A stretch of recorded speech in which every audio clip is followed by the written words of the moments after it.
2 weeks ago, as I said, and even before Kevin from Lincolnshire had finished his extraordinary story, the phones were ringing with very sane and very sober people saying that they had seen the same ghost or something very similar on the same spot. And some of those stories went back 30, 40 years. It was weird. Now, before we open the... What's that? Strange. I think it's one of the animals. Right? Was it one of the animals? No, there's a huge flash. Oh, was it? There's a huge flash of light. I'm not joking. There's a huge flash of light, a blue flash of light. Lights, was that you? This is not a joke. Was that you, Lights? Rex? Did you pull a switch or anything? You didn't do anything. Did you see it? There was a noise as well. There was a kind of a and a blue flash. That's not a setup either. No, and I've not seen that in a studio ever. We think one of the lights is blown. Anyway, before we open the final chapter, how the story... It's all right, it'll be hidden. Tell me when it's gone. I'll tell you when it's gone. How the story unfolded right here. A fortnight ago, I was driving... I live in Sleaford. I was driving from Lincoln towards Sleaford. Lonely road, that is. Very lonely road, the A15. Yeah, I know it, yeah. Just before the risking to turn off, I saw on the horizon like a white shadow. I was going into Ruskington, as I say, about 8:30, 8:45 at night. Yeah. And all of a sudden, this thing on the side of the road, with his hand up, and he seemed to walk out. Wow. And I seen it. This is the same thing. This is on the A15, the Rustington turn-off. Yep. On that Pacific corner near that house that Kevin said, Yeah. I was driving along there, and this black silhouette figure of a man, I would think, Yeah. ran out from the ditch and went straight in front of the car. And so, obviously, you know, we should have hit it, but it wasn't. Kevin, I have to say, is the least likely person to come up with an hysterical tale. You're very, very down to earth. And yet, Sue, what happened when he came home that night at 2:30 in the morning? Well, I was asleep in bed, and he literally came in the bedroom, and he said, he was like a bit like a child, really, and he said, it was like, Sue, Sue, like all in a panic. And he was white, wasn't he? And he was like standing there, he was white, he had tears streaming down his face. And I thought, what's the matter? He said, I've seen a ghost. Yeah, well, we're not really too clued up on the Knights of the Temple. We want some more information on anybody that knows anything about their kind of history. Especially within that area, because obviously it's a huge order, but within that specific area. Well, OK, that's the setup. Susan and Tom are here, that's our researcher and producer, respectively, and also Shirley Wallace. Hello, Shirley. Hello. You're kind of our ghostbuster, if you like. But what actually, how would you describe yourself? I'm never sure. I'm just a metaphysical researcher, psychic researcher. I do links. Yes. I'm a time traveller. So all of those things. So not just a medium. No. You're into all that. OK. And you've been up there, and we're going to see you sort of on film a bit later on. That weird flash that we had there. I've done it before. It's always happening with you. It's your fault, yes. Is it? Is it just what? Is it energies and things? Yes, it's electrical energy, and I've done it in a radio station as well. Have you? Yes. Oh well, fingers crossed you don't break. So I just, just hold on. Well, that light costs about 19.50, so we'll have a check for you. OK. There you go. OK, now we've divided this up, haven't we? We've got two films to show. You tell us what we're going to see. Well, the first one that we're going to takes us up is the first section of our journey. We went to remember when I was saying that I got a very strange feeling at Temple Bruer. That's where this tower, this church tower, is. That is all that's left of a big settlement of the Knights Templars. Yes. Knights Templar, right? And there's a small sort of tower left. And I had a funny feeling there, and Shirley basically backed it up and said there was loads of spirits waiting to meet us there, and she felt that was a very important section. So that's the first place we went. But we also followed up some of the other ghost stories that more like fables in the area, just to kind of clear out the joke ones from the real ones. So the first thing we're going to see basically here is the local tourist guide, who I can tell is a complete cynic. Well, she isn't actually. She was great, because she was saying there must be something here, because why is there so many stories linked to one area? And there was kind of crossovers with a few of the stories. Just a little tongue-in-cheek, I think, maybe the way she delivered some of the stories. She was doing it as a tourist guide, but that's just to set the scene, basically, because to show that, I mean, a lot of people have said this. Judy was telling me, because she used to work for Anglia Television, that area is known locally to be very active. Stuff happens there. Weird stuff happens. Haunted place. You guys have come back convinced, haven't you, that you have brushed... we're not joking. I keep saying this, but we are not joking. We were touched. You felt things, You're a changed man, aren't you, Tom? What did you feel in the tower? Well, I obviously not got any of the same abilities as Shirley, so what Shirley feels we would feel maybe like 1% of or something, I don't know. But the first time I went to the tower, I wanted out. I was desperately unhappy there. I was like, right, let's just film and go. And I had I didn't see didn't feel, but into my mind was very aware that there was an RAF couple there. Just from out of the blue, that just came into your mind? And you think, you know, if you're in somewhere that's medieval, what would you think of? You'd be thinking sort of knights at the round table, and it wasn't. It was a Second World War RAF couple, and I knew we shouldn't be there. Is the only way I can describe it. And when you went back, and we're going to see the bits outside the temple, there are some ley lines there, yeah? There are, yes. I did an overview, if you like, a remote view before we went. And in fact, I was woken up on Sunday night to write down some instructions.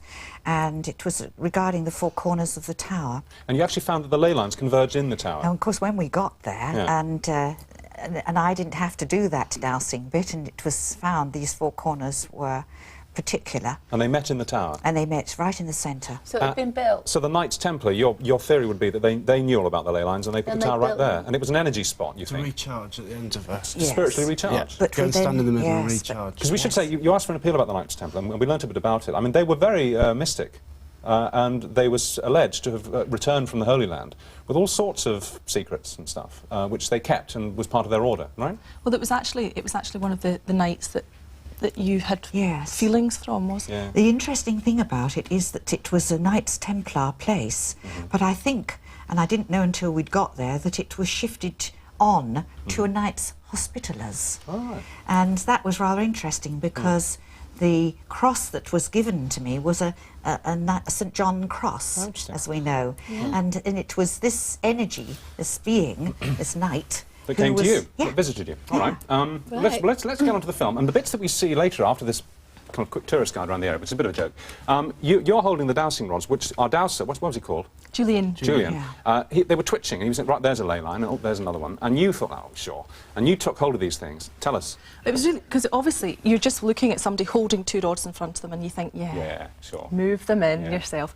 And when I held it, there was literally, I mean, obviously there's nothing on the ground, you can't see any line.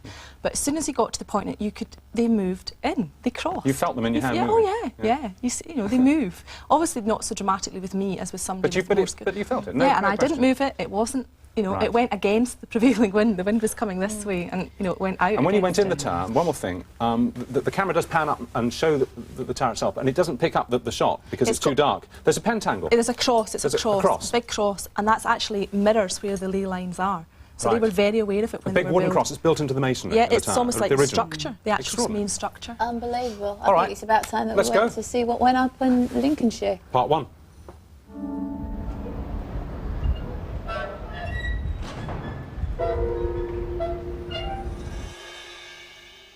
Tom and I arrived in Sleaford on Sunday, and we were met by local mystery and myth guide Jill Collinge. She gave us a whistle-stop tour of all the local ghost sites. We're here now at the first stop, which is actually the most recent story linked to the A15 ghost. This is Colby Grange. How does it link in with the Ruskington horror? There have been a number of ghostly sightings here. People have wandered into the control tower, which is reputedly the most haunted part, have been disturbed by pebbles being thrown at them as if to ward off any intruder. And if anybody has dared to enter into the control tower, there is an icy chillness about the place.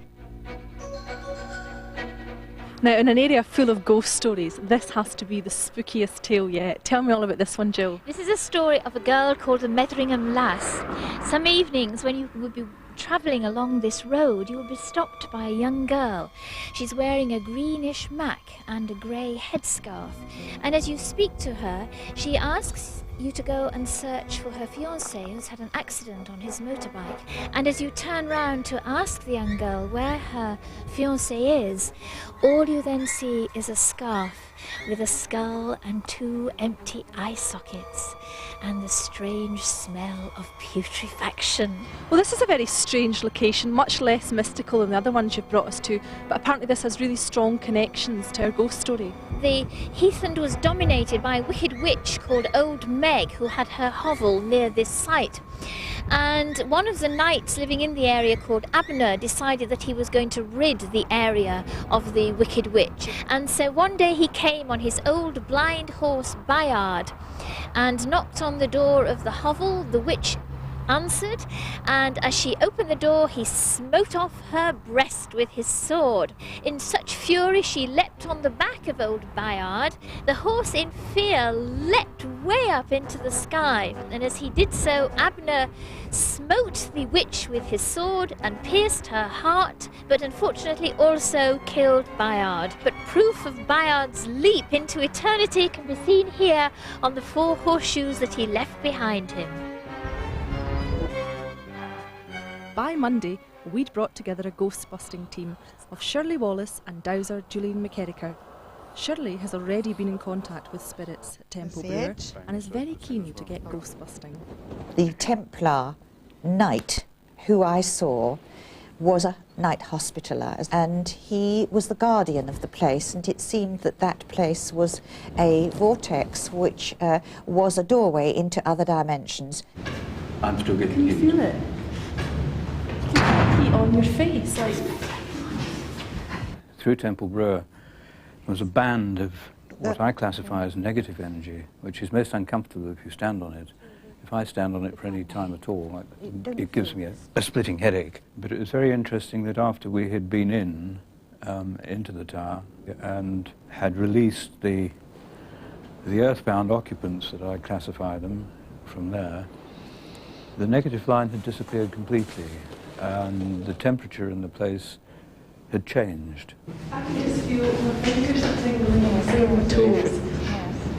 And it's quite warm, but now where Julian's hand is, it's gone absolutely freezing cold from being roasting.